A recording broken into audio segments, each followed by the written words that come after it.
Hello there, Tina Spalding here again. I am doing daily lessons, Course in Miracles lessons, and we are here at lesson 7 today. So I will read the text as it appears in A Course in Miracles book, and then Jesus will come through and give us a little commentary after the fact. Lesson 7, I see only the past.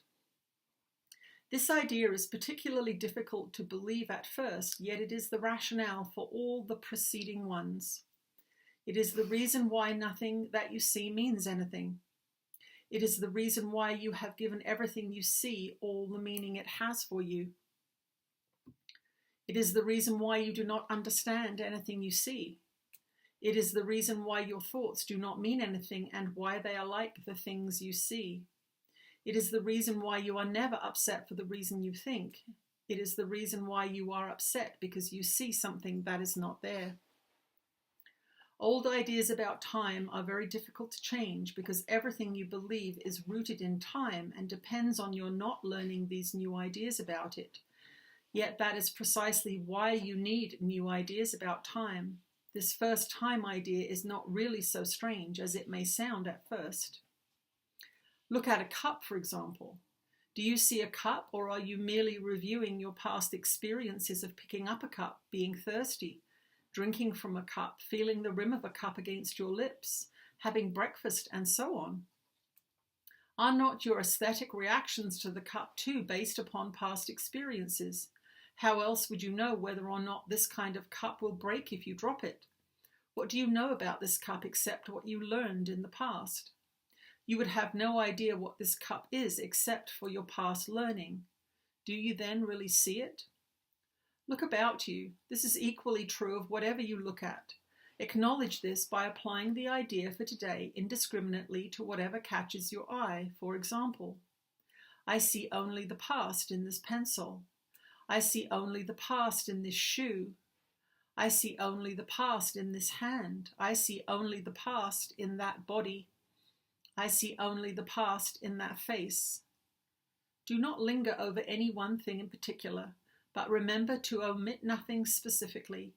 Glance briefly at each subject and then move on to the next. 3 or 4 practice periods, each to last a minute or so, will be enough. That is lesson 7. I see only the past. So I am going to bring Jesus through now and see what he has to say.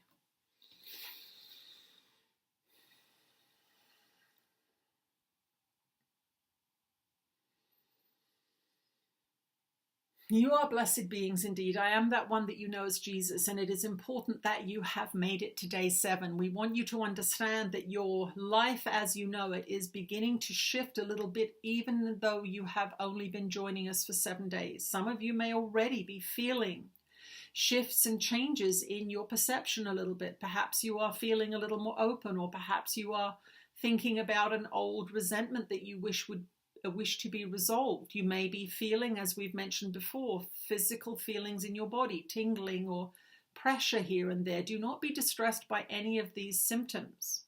We want you to know that the mundaneness and the repetition in your life is there because you don't change your mind. Your programs have been deeply implanted, and many of them, most of them, and we dare say all of them, have never been questioned and have never been brought to the surface and asked, are you good for me? Are you true? Are you bringing me what you want?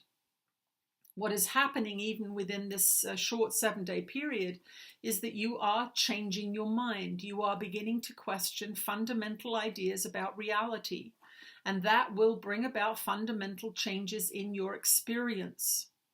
It can even induce spiritual experiences such as visions or out-of-body experiences. If you have any of these things happen, and even if you feel fear now, as we mention it, we want you to know you are being shown your mind.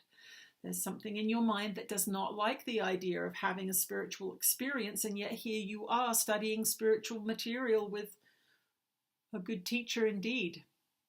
So we want you to know that in studying the lessons of A Course in Miracles, you are going to change your future. You are going to step out of time in that way. And this lesson is the first lesson introducing the idea that the way you look at time is changeable and that there are future experiences that will be different than the past ones that you have become so familiar with. So if you are in a rut or if you are feeling stuck in an old pattern, this is how your old beliefs manifest time after time after time. You are seeing the results of a mind that is stuck in the past. That means that you're not reassessing, reevaluating, retraining the mind to be in alignment with what you hold to be true now. So in doing A Course in Miracles, you are aligning your mind with love and you are letting go of fear. And if you do that diligently and daily, you will see a transformation not only of your physical body and the experiences that it gives you, but of your world. I am that one that you know as Jesus, and we are pleased that you are with us here for day 7. Hang in there and know that this year is a year of great change on your planet. You are going to see some revelations come, and it is important that you prepare your mind for what is. Not what was or what you think should be, but for what is. And this course will indeed help you stay out of the past and out of the future and keep you in the present moment where you are meant to be, where you are designed to be. We will speak to you again soon. Okay. Thank you for joining us on day 7. I'll see you again tomorrow. Bye.